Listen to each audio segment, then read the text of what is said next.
Som i så mange danske byer har der også i Aabenraa i tidligere tider været almindeligt at se møller i bybilledet. Der fandtes møller til forskellige formål, såsom afvanding af vådområder, bearbejdning af klæder, drift af savværke samt naturligvis til forarbejdning af korn til brød.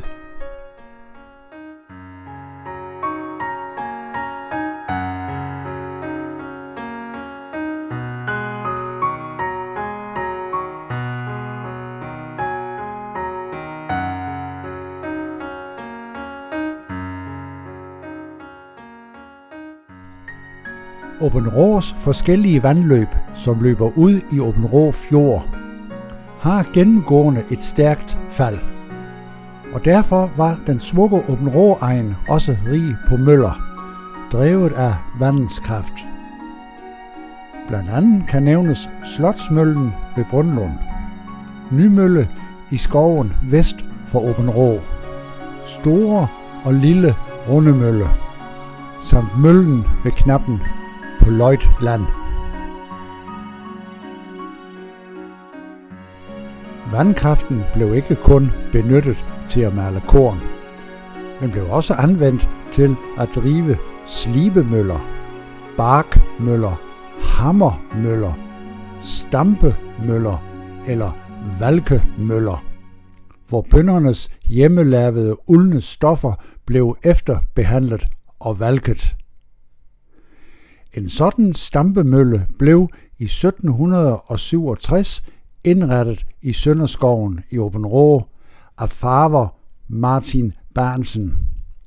Deraf navnet Farvers Mølle. Selvom stedet er beriget med en fantastisk natur, er der ikke altid fred og idyl omkring Farvers Mølle.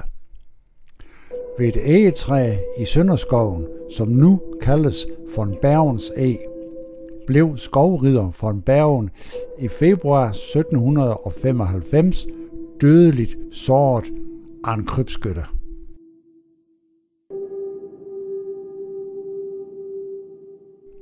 I februar 1795 hørte von Bergen et rådyrs klagen i Sønderskoven. Han red efter lyden, og her på dette sted overraskede han 3 krybskytter, af hvilke han kendte Anders Laursen fra Mellerup, også kendt som Røde Anders. Da skovrideren spurgte, hvad der gik for sig, greb Anders en bøsse og skød von Bergen bagfra. Hårdt såret lykkedes det skovrideren at ride til Farvers Mølle, hvorfra han senere blev kørt hjem. Han døde dagen efter.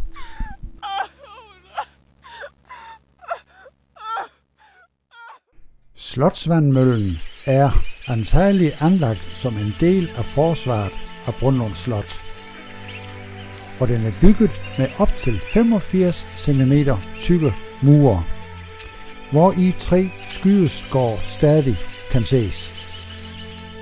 2 af møllens skydeskår er rettet mod nordvest, mens det 3. sidder i møllebygningens sydøstlige hjørne. Huset er muret i røde munkesten på et fundament af store, kraftige granitsten, der går særlig højt op på vandhjulssiden. Mølleren selv og soldaterne boede på slottet. Senere, da tiderne blev fredelige, blev slotsmøllen udvidet. I første omgang med et enkelt rum. Og mølleren kunne flytte ind med sin familie og starte sin egen møllevirksomhed. I mange år havde møllerne en rigtig god virksomhed, indtil der uvist af hvilken grund blev knaphed på vandet. Selv den dag i dag finder man det helt unikt at Slotsvandmøllen på det tidspunkt har været både en arbejdsplads og et forsvarsværk på et og samme sted.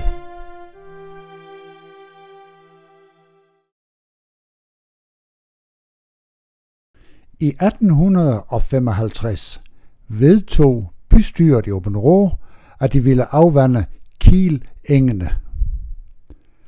Og det gjorde man ved at opføre en dæmning samt opføre 3 afvandingsmøller. De 2 af møllerne var placeret øst for Gammelhavns nordkaj, og den tredje ved en afvandingskanal midt på Kiel-engene. De blev efter tørlægningen af Kiel-engene og etableringen af Nyhavn i 1924 taget ud af drift. Nymølle ligger smukt på en bakkeskråning i den vestlige del af byen ved Søst Skov. Nymølle er en 2-etagers mølle, som kan føres helt tilbage til 1600-tallet, idet den på Johannes Meyers kort fra 1648 står angivet som New Mill af en eller anden årsag med engelsk stavemåde. Det vides ikke, hvornår denne nye mølle har afløst en tidligere gammel mølle.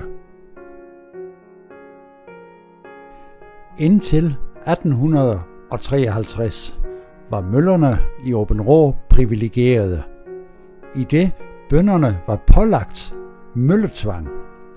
Det vil sige, at bønderne skulle benytte en foreskrevet mølle, og det sikrede derigennem den enkelte mølle et vist antal kunder. 1855 undergik Nymølle en ombygning til mere moderne standard, hvilket gjorde, at kunderne søgte tilbage til møllen igen. Idet den i kraft af sit moderne udstyr samt den betydelige vandkraft kunne tilfredsstille de fordringer, der blev stillet til datidens møllerier.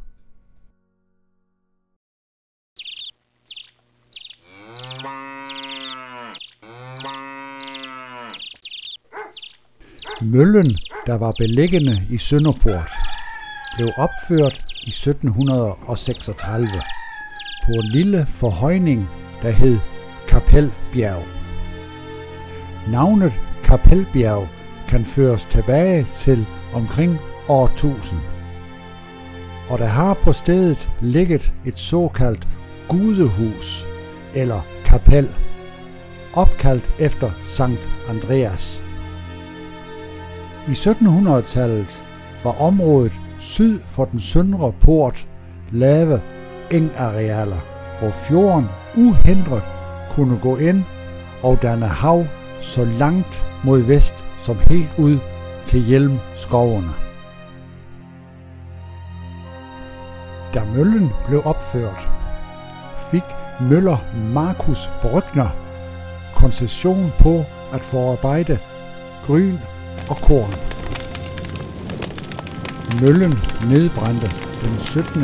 juli 1920.